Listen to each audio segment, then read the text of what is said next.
Blessed are those who hunger and thirst for righteousness. Whoa, that word again. He just goes right out and says it. This central theme. Not those who hunger and thirst for personal gain or personal growth or for spiritual gifts, but who hunger and thirst for righteousness. When we were in Ohio, I didn't tell her I was going to tell this. When we were in Ohio, after church one day, while Sarah was pregnant, I should say that, quite pregnant with Tavin, she said to me, I have a craving, and we need to go to Taco Bell. I said, okay. So we did. And when we got there, she said, now, I don't want you to look at me funny, but I have an order I'd like to make. I would like 5 chicken soft taco supremes. And by then I had realized the capacity of a pregnant woman to eat. And I knew better than to say, oh, you can't eat all of that. Because there was an early incident involving a pound of Arby's roast beef, which I did not think she could consume. Yeah, she ate all 5 of those. And I don't say this to poke fun at Sarah or to poke fun at pregnant women or something like that, but it's that kind of hunger, that kind of voracious hunger and appetite for righteousness that Christ calls us to have. That hunger and thirst where you have to have that food item, that kind of craving, that level and beyond is what we are called to have for righteousness. Blessed are the merciful. I was talking during the children's time about Micah.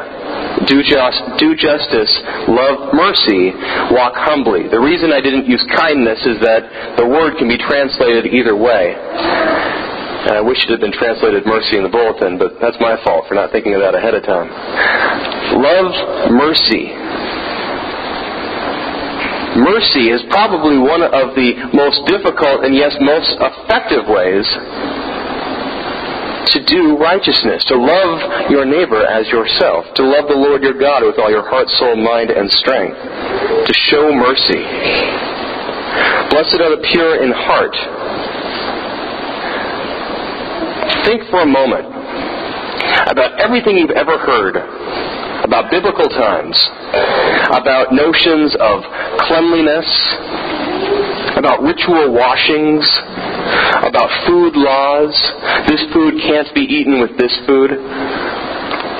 These people can't sit with these people.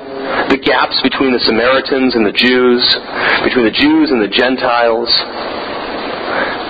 Blessed are the pure in heart, not blessed are the pure in table manners. Blessed are the pure in washing themselves. Pure in heart, not pure in body, not pure in food, not pure in behavior. Jesus points out the ritual cleansings, the kosher laws.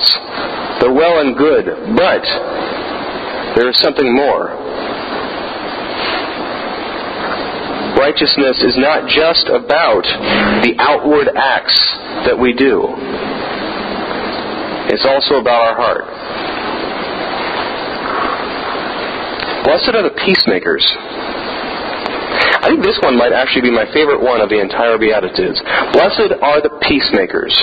To make peace is to go against human nature. I will say that again. To make peace is to go against human nature. We seek enemies. We seek them out. We seek to make people, quote, the other. And I will prove it to you. What is the fastest way to unite a group of people? It is to tell them, that group of people over there, they don't like you. They are your enemy. That group of people over there is doing something to oppress you. That group of people over there is doing something to attack you or offend you. It's to speak in terms of we and them. We have the Super Bowl going on today. Think about the language that goes on in sports before a game. It's all us and them. we seek out enemies. Think about politics. How many politicians have you heard who speak in terms of, we are the true Americans, they are not? Think about religion. Pastors do this all the time. I'm hoping I don't, but who knows? It is probably one of our oldest habits as human beings to say someone else is our problem. You have problems? Blame the Jews. Blame the Irish. Blame the Swedes. Blame the blacks or the Mexicans. Blame the Arabs or the gays. They're the problem. They're the enemy. Blessed are the peacemakers. Blessed are the ones who seek out the other and extend a hand and reunite with them. Because that is righteousness. And in the 8th and 9th, we hear these words again. Blessed are those who are persecuted for righteousness. I can't say the word. Righteousness' sake. It's too many S's. And blessed are you when people revile and persecute you on my account. All of this stuff, all of this practicing righteousness is not easy or glamorous or popular. And I'm sure you've got that picture by now. And Jesus knew it.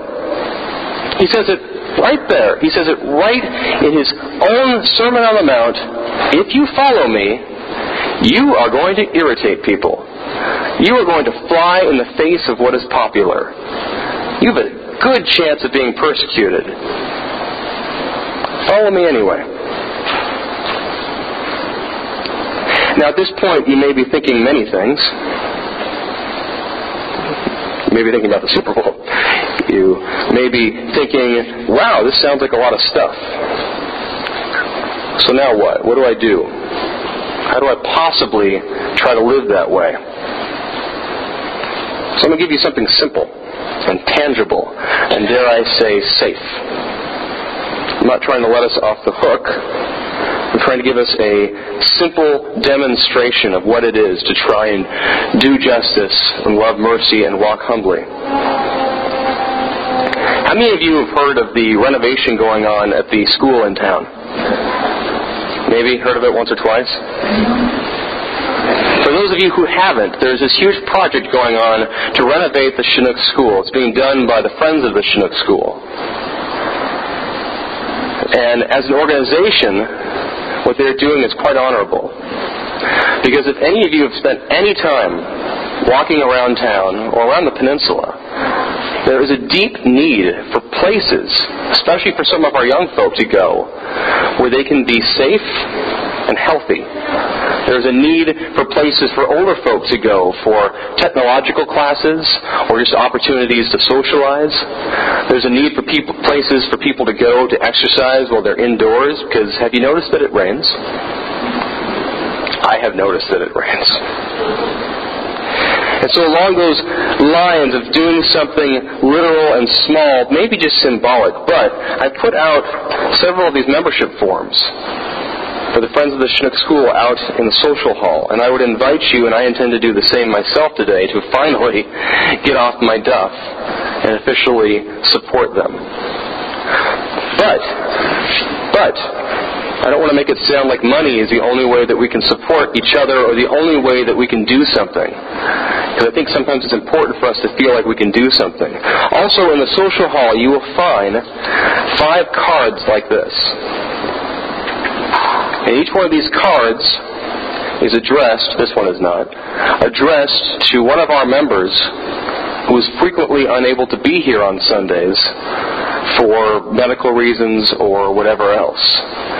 There's a card out there for Hilja Anderson, for Joyce Leach, for Mildred Malchow, I always butcher her last name, for Ira Neese, and for Corrine Nelson. And I have 2 other cards if anyone else can think of people who should be getting those. And I would invite you to take a moment to just write a message, to just let these women know that they are loved and cared for and remembered. These are simple acts. They are not world changers. but they are related to our commandment to be righteous, to fulfill God's command to love the Lord our God with all our heart, soul, mind, and strength, and to love our neighbor as ourselves. And beyond that, they're simple actions to demonstrate it. They don't earn us salvation. I'm not going to claim that for a moment. They won't make you a better Christian or a better person. It might make our community a little better. That's always nice. You don't have to do these things. But if you are looking for something simple, if you are looking for an easy first step in trying to follow Christ, there's a couple. Amen.